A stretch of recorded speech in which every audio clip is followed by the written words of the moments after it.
fighting, and she is a survivor herself in many, many, many ways. So at this time, we'd like to turn the time over to Holly Rasmussen. Holly, if you can come on up here. She's going to talk to you a little bit. Holly Rasmussen.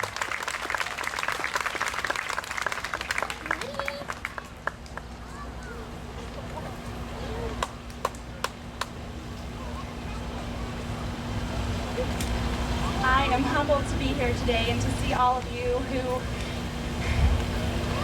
have been affected by cancer and are here to support your loved ones and to honor those that have fought the fight already. Sorry. I am also here because my husband is a survivor. He has been surviving for over 2 years now, and he is the love of my life. In 2009, we were living in Lincoln, Nebraska with our 5 kids while he was finishing his master's degree. And he had just finished all of his classes and he was getting ready to work on his thesis.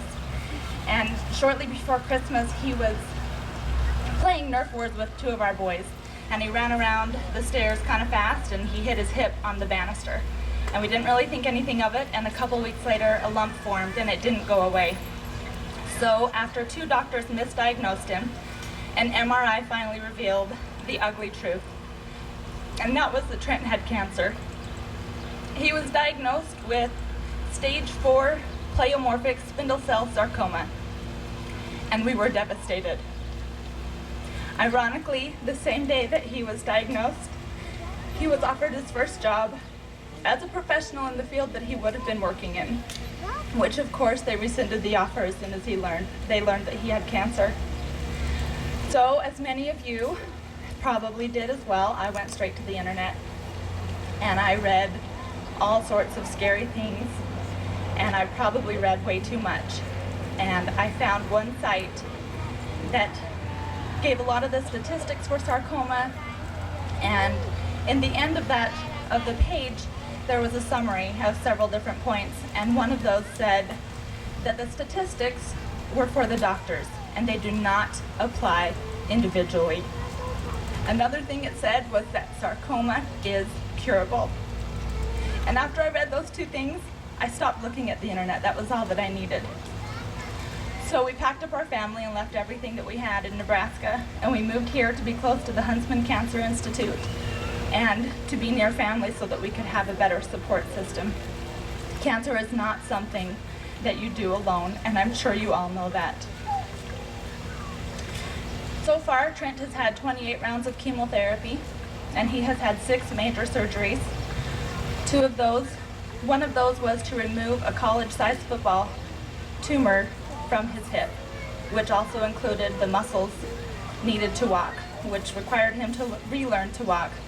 And most recently, about 4 weeks ago, he had an extrapleural pneumonectomy, which is they removed the left lung, the entire lining of his chest cavity, his diaphragm, and most of his pericardium. That has been a tremendous trial for us. But through it all, we continue to count our blessings. Next up is at least 6 weeks of high-dose radiation. Something we've never done before, but we're up for that fight too. Before cancer, Trent worked really, really hard every day to provide for our family. And since cancer, he has worked really hard every day to survive for our family. We have been told many times to get your affairs in order. It's ugly to hear that, but we did it, and now we fight. Trent is a fighter. He is the strongest man that I know. He used to be able to carry me and lift me physically, and now he lifts me and carries me emotionally. He's a great example of courage and determination, and he has the best attitude that you'll ever see. He has a reputation for greeting his doctors with a, "You are looking at a cancer survivor," and we are proving it every single day.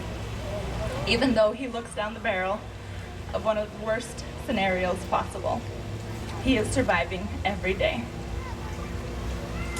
One of the things about Trent that I have been amazed at as he has gone through this trial is that he is so thankful, and he is more thankful than I am. We were told in the very beginning that we would be thankful for cancer. I'm not. I am not thankful for cancer. I don't know that I will ever get there, but I am thankful for the blessings that have come from it. Even as we endure this trial and as Trent goes through painful procedures and treatments, he repeatedly tells his doctors and nurses, "Thank you." And sometimes it's through a sob, but he still thanks them. He has been a great example to us, to my family, and he has been a tremendous strength to me. Cancer gives us the worst, but somehow it brings out the best. Ralph Waldo Emerson said, "What lies behind you and what lies before you pale in comparison to what lies within you." We have learned so much through this trial. We have met so many amazing people, so many amazing survivors, caregivers, supporters in all different aspects. We have had wonderful nurses and doctors in Utah, Nebraska, Philadelphia, and clear to Boston. We are so grateful for the work that they do, and we are so humbled by the amount of care and love and compassion that they serve us with. We have been given strength that we never knew that we had, and we have been supported by people we don't even know.